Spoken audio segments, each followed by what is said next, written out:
Assalamualaikum warahmatullahi wabarakatuh. Bismillahirrahmanirrahim. Alhamdulillahirrahmanirrahim. Hamdan katsiran thayyiban mubarakan fih.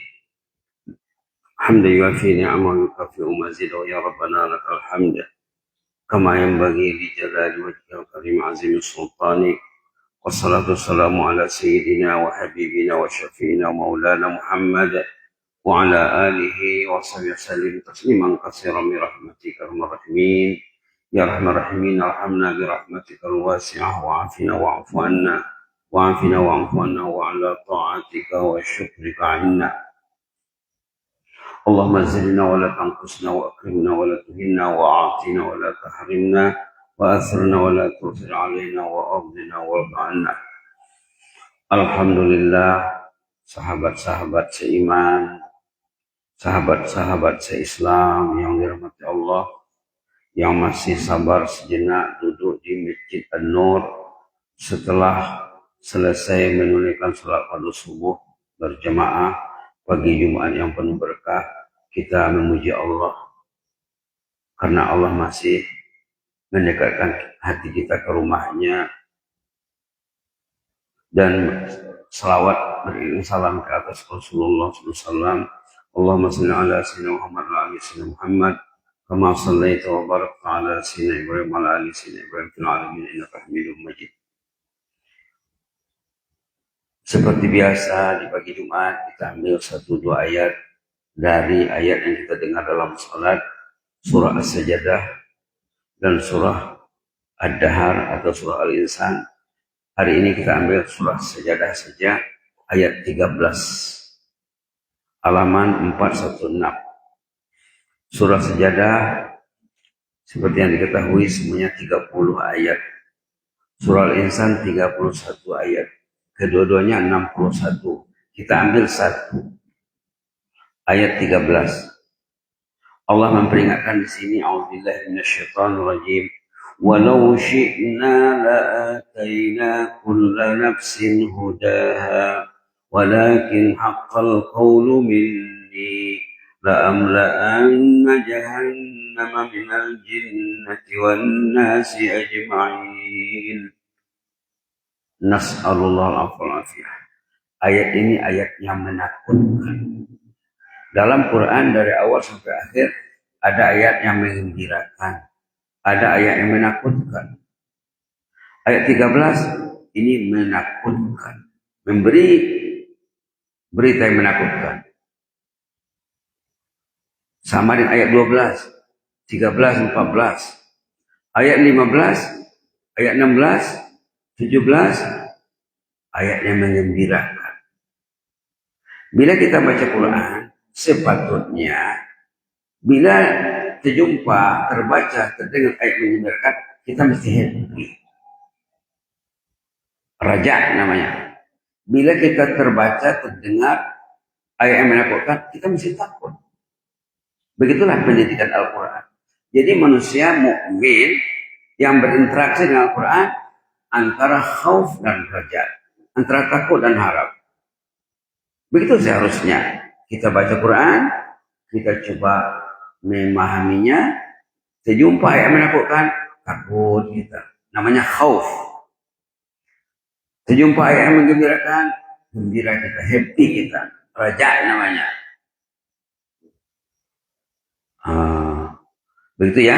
Jadi ayat 13 ini ayat menakutkan, walau syi'na, kalau Allah menghendaki, la'atayna kulla nafsin hudaha, niscaya setiap orang diberi hidayah oleh Allah.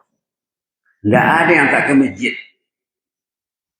Seperti di zaman Nabi, yang tak ke masjid 2-3 orang saja.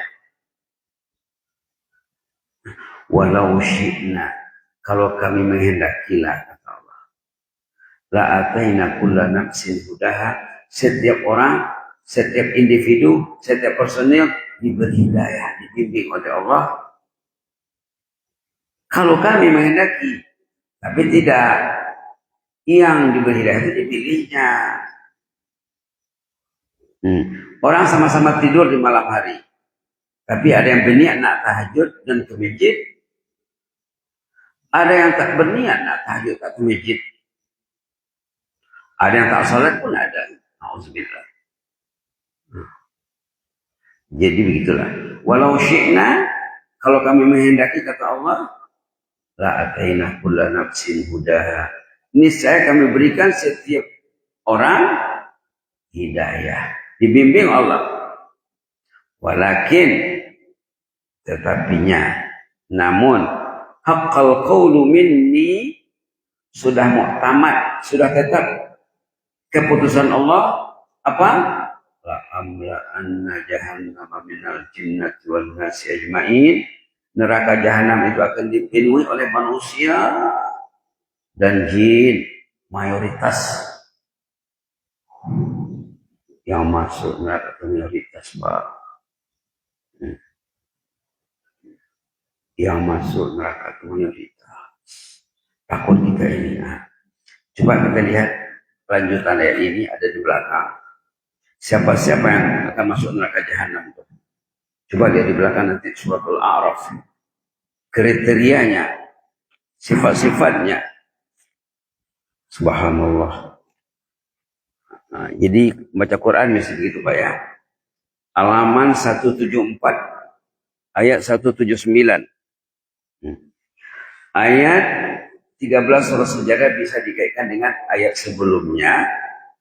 Ayat 179 surah Al-A'raf halaman 174. Di atas. Nah, di sini dibilang sini walaqad zara'na li jahannama katsiran minal jinni wal ins.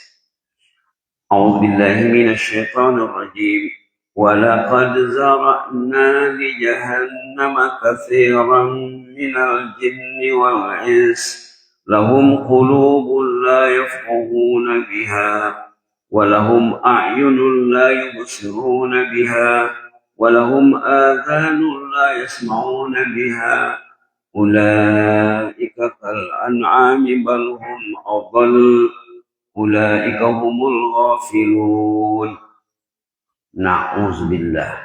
Nas'alullah al-afiyah.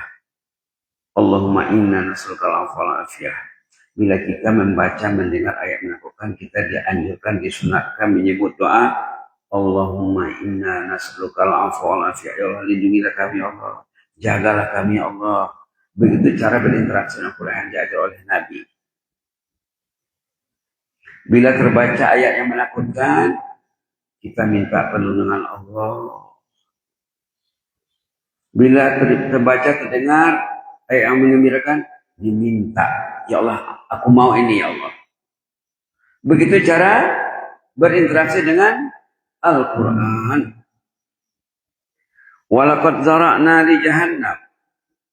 Allah sudah jadikan untuk neraka jahanam itu katsiran minal jinni wal ins, kebanyakan jin dan manusia.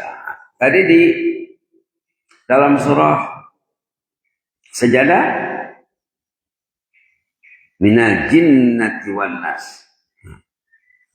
Di sini katsiran minal jinni wal ins, kebanyakan jin dan manusia yang akan masuk neraka jahanam itu apa sifatnya? Paling kurang ada 3 sifat di sini Pak. Ini mesti dijauhi. Lahum qulubun la yafqahuna biha. Dikasih Allah hati tapi tidak memikirkan apa yang disuruh Allah. Hati untuk mencari keperluan biologi saja. Rohani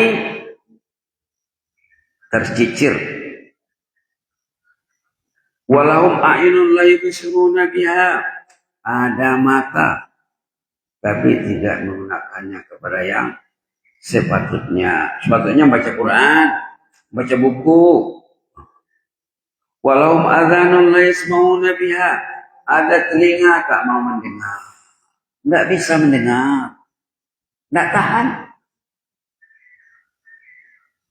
Subhanallah. Ada hati tidak berpikir tentang ayat kalamullah. Tidak berpikir tentang agama. Ada mata tak bisa membaca Quran. Tak bisa membaca buku. Ada telinga tidak mau mendengar. Aturannya hati untuk mencerna, mengetahui agama Allah. Mata untuk melihat kalam Allah, melihat bahan-bahan yang bermanfaat, yang berfaedah untuk dunia akhirat. Telinga untuk mendengar yang baik-baik. Ini tidak dipermuahkan, fasilitas yang tidak dimanfaatkan. Lantas, ulaika kal an'am. Mereka itu statusnya seperti binatang ternak, sama dengan kambing yang tidak ada pikirannya, sama dengan lembu, kerbau, unta dan seumpamanya. Statusnya seperti binatang. Balhum adall, bahkan lebih dari itu. Binatang tidak ada otaknya, tidak ada akal. Ulaika humul ghafilun, mereka itulah orang yang lengah dan lalai. Subhanallah. Mayoritas manusia hidup di dunia ini lengah dan lalai. Janganlah ikutkan mayoritas, ikutlah yang minoritas. Majority, minority. Majority, mayoritas, lengah dan lalai. Minoritas, siap dan siaga. Allahumma nabbihna an-naumatil ghafilin. Ini dua orang-orang yang saleh. Supaya kita terpelihara dari keteledoran, kelalaian, ketiduran. Allahumma nabbihna an-naumatil ghafilin. Ya Allah, ingatkan kami jangan sampai lalai ya Allah, jangan sampai tertidur. Itulah dulu Pak ya. Jadi dalam surah Sejarah ayat 13 menyatakan kebanyakan manusia tidak diberi hidayah oleh Allah. Kenapa? Dia tidak berusaha. Tidak berusaha dia. Tidak mendekati orang saleh, tidak mendekati ahli ilmu, tidak mendekati ustaz, tidak mendekati buya. Tidak gemar kepada ulama ini, tokoh ini, pemimpin ini, ahli ilmu ini. Yang dipikirkannya keperluan biologi saja, jasmani saja. Rohani tidak difikirkan, terabai. Ini dalam surah Sajadah, dalam surah Al-A'raf diterangkan perinciannya bahwa mereka itu adalah orang yang ada hati, tidak berpikir, ada mata, tidak melihat, ada telinga, tidak mendengar. Kita lihat satu lagi dalam surah Al-Muluk, bahwa sesalan orang yang masuk neraka, kenapa mereka menyesal? Karena tidak mau mendengar dan berpikir. Tengok surat Al-Muluk Pak ya, yang seharusnya dibaca setiap hari. Yang seharusnya dibaca setiap hari. Pengakuan orang yang masuk neraka, mereka menyesal karena tidak mendengar di dunia. Tengok halaman 562. Ayat 10 di bawah. Wa qalu. Ini kenangan pahit penduduk neraka ini Pak. Wa qalu, kenangan pahit. Momen pahit penduduk neraka. Lau kunna nasma'u, kalau di dunia kami mau mendengar, au naqilu, kamu mau memikirkan apa yang kami dengar itu, ma kunna fi ashabis sa'ir, kami tidak akan masuk neraka kami, katanya. Fa'tarafu bizambihim, mereka mengaku sendiri kesilapannya, dosanya. Fasuhqan li ashabis sa'ir, celakalah penduduk neraka itu. Di sana baru mengaku terlanjur membuat kesilapan. Patutnya pengakuan itu buat di dunia sebelum mati. Sebelum innalillah, kita mesti muhasabah diri, kita mesti introspeksi, mengkoreksi diri, mana yang patut ditinggalkan, mana yang patut dibuat, mana yang patut dikejar, mana yang patut dijauhi. Siap-siaplah sebelum kita menghadap Allah. Hari-hari kita mendengar inna lillahi wa inna ilaihi raji'un. Hampir tiap hari. Tiba masanya nanti kita pula. Tiba masanya kita pula diinnalillahkan orang. Inna lillahi wa inna ilaihi raji'un. Subhanallah. Kalau dia orang yang saleh, disebut dalam hadis sebenarnya matinya gembira, kuburnya taman jannah. Di hari kiamat dia akan diurus Allah, diurus malaikat dengan baik sampai ke jannah. Mudah-mudahan kita termasuk ahlul jannah yang sukses, Pak ya. Amin rabbal alamin. Jazakumullah khairan. Inni ubukum fillah wa astaudiukumullah. Wassalamualaikum warahmatullahi wabarakatuh.